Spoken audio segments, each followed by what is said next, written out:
తర్వాత ఇప్పుడే ముఖ్యమంత్రి గారు ఒక తీర్మానాన్ని అనౌన్స్ చేశారు.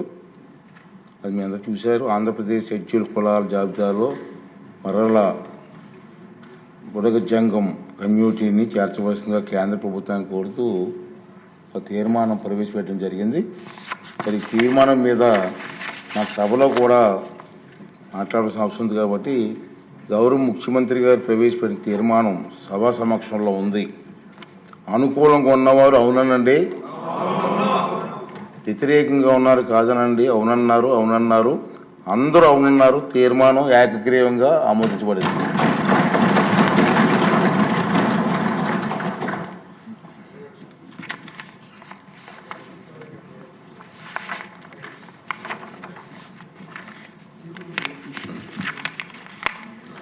తర్వాత నిన్న మొన్న సార్ విజయవంతంగా క్రీడల పోటీలు జరిగాయి. చాలా బాగా జరిగాయి. చాలామంది ఉత్సాహంగా పాల్గొన్నారు. మహిళా ఎమ్మెల్యేలు కూడా రాత్రి 8-9 గంటల వరకు ఆడుతూనే ఉన్నారు. ప్రజలు కూడా విజయవాడ ప్రజలు కూడా నేషనల్ గేమ్స్ అయినట్టు స్టేడియం కూడా వచ్చారు సార్. బ్రహ్మాండంగా జరిగింది. సభ్యులంతా ఉత్సాహంగా ఈ పోటీలో పాల్గొన్నారు సార్.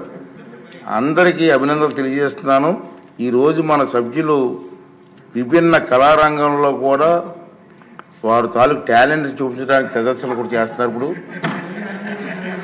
ఆ తర్వాత ఆర్థిక శాఖ మంత్రి గారు మరి మీ ఆశీర్వాదంతో సభ్యులకు విందు కూడా ఏర్పాటు చేశారు సార్. అంటే సభ్యులందరినీ కోరుతున్నానండి, డెఫినెట్గా ఈ 2 రోజులు ఎంతో సహకరించారు, బ్రహ్మాండంగా చేశారు. రాష్ట్రం అంతా కూడా అనేక మంది బ్రహ్మాండంగా చేశారని చెప్పి మంచి పేరు కూడా మనకు వచ్చింది. కాబట్టి సాయంత్రం 4:30 ప్రాంతానికల్లా మన విజయవాడ A1 కన్వెన్షన్ హాల్కి వస్తే అక్కడ మన ముఖ్యమంత్రి గారి చేతుల మీదుగా విజేతలందరికీ కూడా ప్రైజెస్ ఇస్తారు. సాంస్కృతిక కార్యక్రమాలు ఉన్నాయి. సాంస్కృతిక కార్యక్రమాలు కూడా సార్ మన వాళ్ళే చేస్తున్నారు సార్. ఎమ్మెల్యేస్ చేత ఉంది. ఆ కార్యక్రమానికి వచ్చి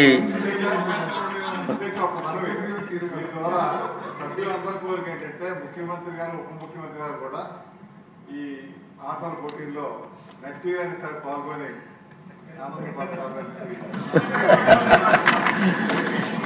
అందరూ సభ్యులందరూ వచ్చి మంత్రులందరూ వచ్చి ఆ కార్యక్రమాన్ని విజయవంతం చేయవలసిందిగా నేను కోరుకున్నానండి. సార్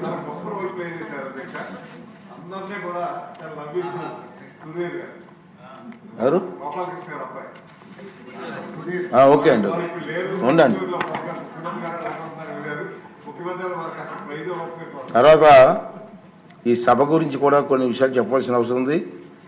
ఇప్పుడు 16వ శాసనసభ 3వ సమావేశాల గణాంకాలు సభ ఎండింగ్లో మనం చెప్పడం మొత్తం నుంచి ఆనందిస్తూ వస్తున్న సంగతి మీకు తెలుసు. మొత్తం మీద గవర్నర్ గారి ప్రసంగం రోజులు మినాయిస్తే 15 రోజులు కూడా సమావేశం అయింది సార్. ఈ 15 రోజుల్లో 85 గంటల 52 నిమిషాల పాటు శాసనసభ కార్యక్రమాలు జరిగాయి. 113 నక్షత్ర గుర్తు ప్రశ్నలకు మౌలికంగా సమాధానాలు ఇచ్చారు. 2 స్వల్ప వ్యవధి ప్రశ్నలకు సమాధానాలు ఇవ్వడం జరిగింది. 37 నక్షత్రం గుర్తు ప్రశ్నలకు సమాధానాలు సభా సమక్షంలో ఉంచబడ్డాయి. 2 నక్షత్రం గుర్తు లేని ప్రశ్నలకు సమాధానాలు సభా సమక్షంలో ఉంచబడ్డాయి. 3 స్వల్ప వ్యవధి ప్రశ్నల సమాధానాలు సభా సమక్షంలో ఉంచబడ్డాయి. మొత్తం 9 బిల్లులు సభలో ప్రవేశపెట్టడం జరిగిందని చెప్పి కూడా ఈ సందర్భంగా చేస్తున్నాను.